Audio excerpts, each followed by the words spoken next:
안녕하세요. 김창규입니다. 네. 제 강의 제목은 이제 개인이 조직을 바꾸는 법이에요. 네, 그리고 오늘 오전에 여러분들이 만드셨던 거 이거 봤는데 우려에 굉장히 인상적인 게 있었어요. 우려하는 상황 중에 뭐가 있었냐면은 단방향 전달. 네, 맞습니다. 단방향 전달. 우려가 현실이 됐습니다. 이제 플랜 B로 가야죠, 그러면. 플랜 B는 적극적 참여, 질문, 뭐 이렇게 돼 있어요. 질문해 주시면 됩니다. 네. 제가 20분이지만 한 10분 정도 얘기를 할게요. 그래서 한 10분 정도는 질문을 통해서 답을 하도록 하겠습니다. 제 다음은 이제 유니콘 목장을 정기현이 해주겠죠. 네. 개인 조직을 바꾸는 법. 또 우려 중에 하나 있었어요. 뻔한 이야기 하면 싫다. 뻔한 이야기로 술 먹어라 친구들과 뭐 이런 이야기가 하면 싫다는데 약간 뻔할 수도 있는데 우선은 문제를 먼저 하나 내볼게요. TDD라고 하는 실천법이 있어요. 에자일의 테스트 주도 개발이라고 하는데 TDD를 모르시는 분 한번 손 들어보세요. TDD가 뭔지 잘 모른다. 괜찮아요. 네, 괜찮습니다. 걱정하지 마세요. 네. 그런 게 있다라고 생각하시면 되고요. 어떤 기술적인 방법이에요. 그거를 이제 조직에 도입을 하고 싶은 거예요. 근데 나는 회사 사장이 아닙니다. 네, 사장이 아니고 직원인 거죠. 팀장일 수도 있고. 자, 그런데 그런 상황을 한번 생각해 보세요. 본인이 그런 상황이 아니더라도. 그래서 만약에 내가 TDD를 도입하면 좋겠다는 생각을 하게 됐다 라면은 그걸 위해서 나는 처음에 한두 달 정도는 내가 좀 공부를 해보겠다 TDD를. 여기에 동의하시는 분 손 한번 들어보자. 하나 둘 셋. 네. 이분들한테는 제가 오늘 좀 도움을 드릴 수 있을 것 같아요. 네. 여기에 동의하지 않는 분들한테 제가 도움이 별로 안 될 수도 있어요. 네.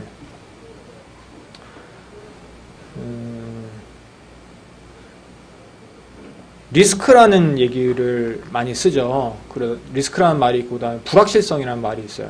영어로 이제 uncertainty라고 하죠. 어떤 학자들은 그걸 이제 구분을 해서 얘기를 해요. 우리는 보통 섞어서 얘기를 하는데, 그래서 뭐 세 가지로 이제 구분을 하기도 해요. 심플한 상황, 리스크가 있는 상황, 불확실성이 있는 상황 이렇게 얘기를 하는데, 심플한 상황은 뭐가 벌어질지 알고 있는 상황이에요. 예, 어떻게 될지 아는 거. 예. 뻔한 상황인 거죠. 그 다음 이제 리스크가 있는 상황은 이제 이 얘기를 하는 학자에 따르면은 얼터너티브들이 정해져 있고요. 어떤 일들이 벌어질 수 있는지, 미래에 어떤 일들이 벌어질 수 있는지 그 경우가 있고, 각각의 이제 확률들이 있을 때가 이제 리스크라고 표현을 하죠. 일단 불확실성, uncertainty한 상황은 뭐냐면 각각의 확률이 뭔지를 몰라요. 그 다음에 가지수가 모두 몇 가지인지도 몰라요. 옵션이 한정되어 있는 게 아니고. 근데 리스크가 잘 들어맞는 경우는 이제 도박 경우입니다. 도박. 도박에서 갑자기 상대방이 카드를 찍거나 뭐 그런 일은 없잖아요. 그러니까 예상 못했던 일이 벌어지는 않단 말이에요. 어떤 그 가지수가 있고 그 다음에 확률들이 분명히 있단 말이에요. 수학적인 확률들이. 근데 현실 세계에서는 그 불확실성, uncertainty적인 상황이 훨씬 더 흔하죠. 그래서 이 리스크 기반으로 해서 나온 이제 경영 이론들이 많이 있어요. 근데 그런 것들이 불확실한 상황에서는 별로 도움이 안 될 뿐만 아니라 오히려 마이너스 효과를 낼 수도 있다라는 이야기가 있어요. 그래서 현실에 만약에 불확실한 상황이 더 많다면 그런 상황에 어울리는 전략들을 써야 되지 않겠냐. 그런 이야기를 요즘에 주로 어디서 하고 있냐면은 이제 성공하는 창업가들에 대한 연구에서 그 얘기를 많이 하고 있어요. 제가 최근에 블로그에 이제 설문을 할 수 있는 걸 하나 링크를 달았거든요. 여러분들 그 설문 하신 분 계세요 혹시? 네, 좋습니다. 네. 그 설문 안 하신 분들은 안타깝겠지만은 이제 설문할 기회를 평생 잃으신 거예요. 제 얘기를 듣고 나면은 거기에 영향을 받아서 설문 답을 다르게 하실 거거든요. 그래서 성공하는 창업가들에 대한 연구를 쭉 해봤더니 그 사람들이 불확실한 상황에서 적절한 전략들을 쓰더라 하는 걸 발견한 거예요. 그리고 그거를 뭐랑 비교를 해봤냐면, 이제 잘한다고 할 때 이제 비교를 해봐야 되거든요. 뭐보다 더 잘하는가. 우선은 MBA 졸업한 사람들, 갓 졸업한 사람들과 비교를 했을 때 성공한 창업가에서 성공한 창업가의 기준은 창업을 최소 뭐 10개 이상 회사를 해봤고 각각의 뭐 그 회사 가치가 몇 배우 이상 되고 뭐 이런 식으로 그런 조건을 다 맞는 사람들만 골라서 그 사람들의 어떤 심리 실험을 한 거예요. 똑같은 어떤 시나리오를 줬을 때 이 회사를 어떤 식으로 운영이 나갈까를 이제 결정을 하게 하는데 서로 다른 선택을 한 거죠. MBA를 갓 졸업하는 사람과 성공한 창업가 경력을 가진 사람들은 정반대의 선택을 할 때가 굉장히 많았었고, 더 재밌었던 건 그 연구 이후에 이제 포춘 500에 있는 기업들 있죠. 이제 대기업이 되겠죠. 그 기업에 있는 매니저들 있죠. 높은 수준에 있는 매니저들하고 또 해봤더니 그 사람하고도 반대로 나오는 거예요. 무슨 얘기냐면은 대기업에서는 불확실성이 좀 낮을 수 있다는 거죠. 그런 상황에서 잘하는 사람이 창업을 하면은 망할 수 있다는 거죠. 어떻게 보면은. 근데 제가 이 이야기를 왜 꺼냈냐면은 개인이 조직의 변화를 가져오는 상황 자체가 굉장히 불확실한 상황이라고 생각이 들어요. 그래서 그 사람들이 성공하는 창업가들이 쓰는 전략들을 쓰면은 성공적일 거다라는 생각을 저는 하게 됐어요. 그래서 좀 더 자료를 찾아봤더니 그런 연구가 또 있어요. 어떤 거였었냐면은 그 기업에서 미들 레벨의 매니저들에 대한 연구였는데 어떤 회사를 이제 획득한 거, 어퀴지션을 통하지 않고 그 회사를 잘 키우는 매니저들에 대한 연구를 해봤더니 방금 얘기했던 성공한 창업가들의 전략을 쓰더라는 걸 발견한 거예요. 그 사람들은 창업가가 아닌데도. 그래서 그 전략이 뭔가를 오늘 설명을 드릴게요. 시간이 짧으니까 구체적인 얘기는 못하고 어떤 영감을 줄 수 있는 어떤 그런 씨앗이 될 수 있는 정도만 될 것 같아요. 5가지의 원칙을 뽑아냈어요. 성공한 창업가들이 이렇게 전략을 취하더라. 그리고 그 5가지는 MBA를 갓 졸업한 사람이나 혹은 포춘 500의 매니저들과는 이제 다 정반대의 것들 선택을 하는 부분들이에요. 그리고 여러분들이 회사에 애자일을 도입하거나 뭔가 조직을 변화시키고 싶다고 했을 때 실패를 많이 하셨다면은 그 5가지 원칙을 위배하고 있어서가 아닐까라고 한번 스스로를 반성해 보시면은 좋을 것 같아요. 제가 실제로 코칭을 여러 개인들을 코칭을 해보니까 그게 많이 일치하는 것 같아요. 자, 첫 번째는 bird in hand principle이라고 해요. 그래서 손 안의 새가 손 밖에 있는 새보다 더 낫다라는 거죠. 뭐 영어 속담이 있나 봐요, 그런 게. 그래서 이건 뭐냐면 방법 중심인가 목표 중심인가를 말하는데요. 방법은 영어로 이제 means라고 하고 목표는 goal이라고 해서 means based strategy냐 아니면 goal based strategy냐.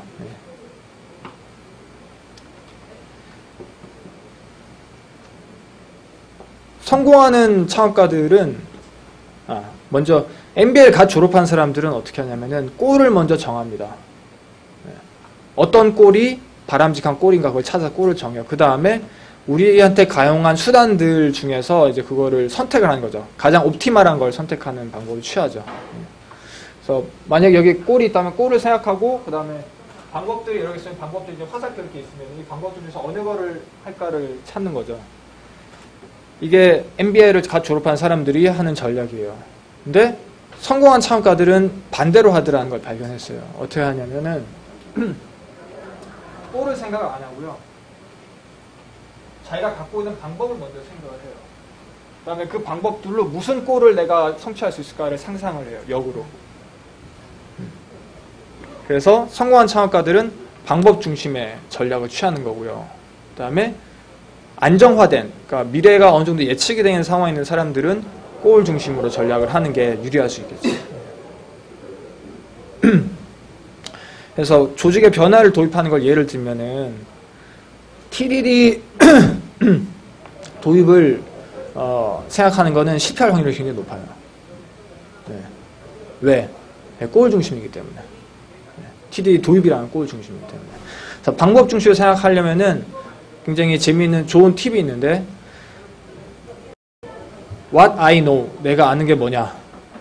Whom I know, 내가 누구를 아냐? Who I am, 내가 누구냐? 이 세 가지를 갖고 출발을 하는 거예요. 벤처를 한다는 친구들이 저를 찾아왔어요. 그래서 막 얘기를 해봤어.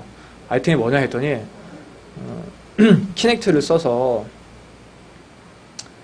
이렇게 수화를 하면 그 수화를 통역해주는 동작 인식을 해서 그런 걸 만든다고 그랬어요.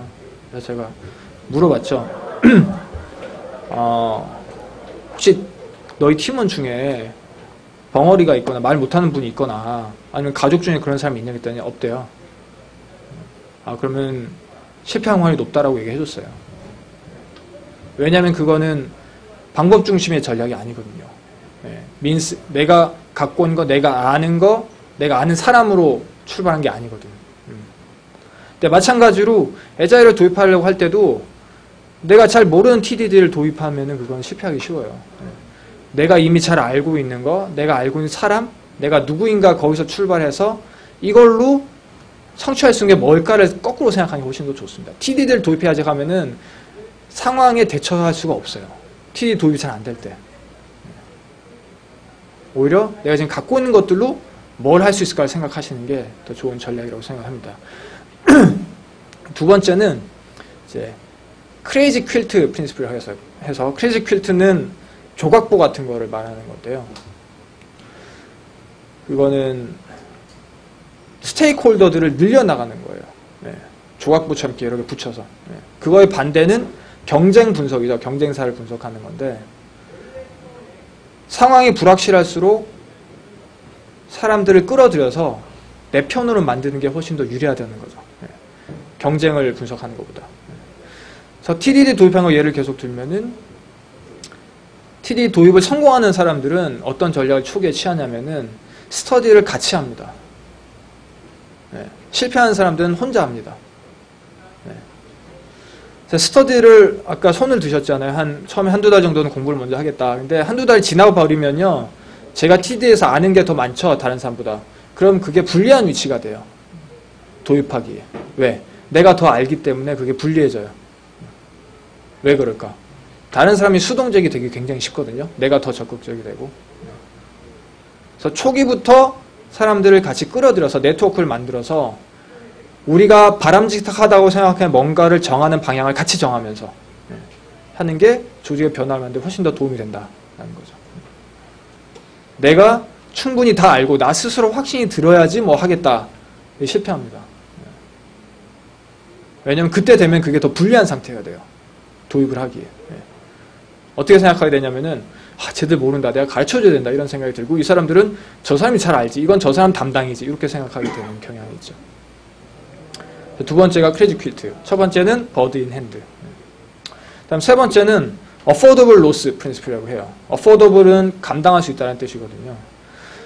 그래서 역시 이제 MBA를 졸업한 사람과 비교를 해보면은 MBA를 졸업한 사람들은 ROI를 먼저 세팅을 합니다. 우리가 어느 정도 리턴이 와야지 이게 가능하다, 좋다, 뭐 이렇게 평가를 하죠. 근데 실제 성공하는 창업가들은 그렇게 판단을 안 하더라는 거죠. 맨 처음에 자기가 잃어도 되는 돈의 양을 정합니다. 그래서 그 다음에 일에 착수를 하고 거기서 뭔가 만드는 방법을 찾는 거죠. 그게 좋은 이유가 거의 랜덤하게 벌어지는 미래 상황 하에서는 오래 살아남아야지 뭔가 돈 벌 기회도 오는 거거든요. 그래서 오래 살아남으려면은 감당할 수 있는 손실을 보는 게 훨씬 더 유리하죠. 그래서 조직에서도 오래 살아남으려면은 감당할 수 있을 만큼의 로스를 하는 게 중요하고 그걸 할 때 다른 스테이크홀더들을 끌어들이기가 좀 더 쉬워요. 예를 들면은 야 앞으로는 너랑 나랑은 매일 5시간씩 TDD로 하자. 그걸 감당할 수 없는 리스거든요. 잘 안 되면은 큰일 나잖아요. 예. 감당할 수 있는 수준 안에서. 예. 하면서 다양한 시도들을 하시는 게 불확실성이 높을수록 더 좋은 전략이에요. 더 다양한 것들 탐색하게 되니까. 예. 세 가지 했죠. 예. 첫 번째가 뭐였죠? 버드 인 핸드. 예. 두 번째는 크레이지 퀼트. 세 번째는 어포더블 로스. 예. 다음 네 번째는 파일럿 인 더 플레인 이라고 하는데요. 이건 뭐냐면 스페이스십 1이라고 하는 우주비행선이 있는데 프라이즈 X라고 하는 어떤 대회가 있어요. 그래서 민간에서 상업적으로 만든 우주비행선인데 거기에 승객을 3명 이상 태우고 서브오비탈로 우주 여행을 한 다음에 14일 이내에 한 번 더 하면은 엄청난 상금을 줘요. 근데 몇 년 동안 우승자가 없었다가 스페이스십 1이라는 데가 우승을 했어요. 네, 그래서 결국은 그 우승한 팀이 폴 앨런이라고 빌 게이츠랑 마이크로소프트 세운 사람 있죠. 그 사람이 지금 우주산업 하고 있잖아요. 네, 거기 회사로 이제 팔렸는데 특징이 뭐였었냐면은 컴퓨터가 없어요. 우주비행선에. 네, 하나도 없어요. 그래서 그 조정사가 인터뷰에서 자기가 만약에 35년 전에 대학 다닐 때 인터뷰를 해갖고 35년 후에 우주비행선이 컴퓨터 없이 날 거다라고 생각했으면 자기는 안 믿었을 거다라고 그러는 거예요. 근데 왜 그 선택을 했냐면은 너무 예측할 수가 없는 거예요. 무슨 일이 벌어질지. 우주비행선 날리다가 이렇게 빙빙 돌 수도 있고 구를 수도 있고 한데 근데 파일럿이 일단 거기에 있고 내가 그 스틱을 갖고 조정을 할 수 있다고 생각한 이상은 내가 컨트롤을 할 수 있겠다는 자신감이 든다는 거죠. 프리딕션은 못하겠지만 컨트롤은 할 수 있겠다는 거죠. 우리가 어떤 비행기가 오토파일럿 모드가 있다고 해도 조종사가 있는 걸 선호한단 말이에요. 그래서 이런 전략을 Non-Predictive Control이라고 그래요. 예상 안 하지만은 조정할 수 있는 거. 제가 강의할 때 무슨 일이 보일지 모르겠지만 저는 거기에 어느 정도 제가 대응할 수 있겠다고 믿는 게 그런 게 Non-Predictive Control이겠죠. 근데 반대가 Predictive Control이에요. 우리가 예상하는 만큼만 컨트롤할 수 있다고 믿는 거죠. 근데 그게 아니고 우리가 컨트롤할 수 있을 만큼만 는 예상 안 해도 된다라는 전략인 거죠. 예상할 수 있을 만큼만 컨트롤한다가 아니고 컨트롤할 수 있을 만큼 예상 안 해도 된다. 그래서 대수적으로 컨트롤할 수 있는 범위 내에서 우리가 하는 거예요. 예상이 필요 없는 범위에서. 전략을 그렇게 하는 거고요. 마지막이 레모네이드 프린시플. 삶이 너에게 레몬을 주거든 레모네이드를 만들어라. 이런 속담이 있대요. 레몬이 이제 시잖아요. 그래서 삶이 좀 시고 뭔가 안 좋을 때는 그걸 갖고 짜고 레모네이드 만들어서 이렇게 먹거나 팔아라 그거거든요. 그러니까 그거는 이렇게 설명할 수 있어요. 그 컨틴전시 뭔가 생각 못한 상황이 펼쳐질 때 그거를 우리가 이용할 것인가 아니면 그걸 피할 것인가. 근데 성공한 창업가들은 그거를 이용하려고 한다는 거죠. 심지어는 자기한테 타격되는 것도 그걸 이용하는 방법을 찾는 거예요. 그걸 하려면 계획을 바꿔야 되거든요. 5가지예요. 이 5가지를 잘 활용한 사람들이 성공한 창업가들아라는 게 수십 년의 연구를 통해서 밝혀졌고 최근 이제 MBA 같은 코스에서도 조금씩 바뀌고 있어요. 우리가 너무 한쪽만 가르쳤다. 리스크 상황에서 예측 가능한 상황에서 할 수 있는 방법들만 가르쳤는데 이제 좀 바꿔야 된다고 얘기하고 있거든요. 근데 저는 이 방법이 조직을 바꿀 때 굉장히 적용이 그대로 될 수 있다고 생각을 해요. 그래서 예를 들어서 TDD를 하고 싶으면요. TDD를 먼저 하는 것보다 내가 지금 하고 있는 것에서 TDD랑 비슷한 거 먼저 찾아보는 거예요. 아니면 우리 회사 안에서 TDD 비슷한 거 하고 있는 사람을 찾으세요. 그래서 그 사람이랑 커넥션을 맺어서 네트워크를 갖고 그러니까 감당할 수 있는 손실 내에서 어떤 실험들을 해보시는 거죠. 그런 방법들이 훨씬 더 성공적이다 라는 말씀을 드리고요. 자, 이제 시간 됐는데 혹시 질문 있으세요?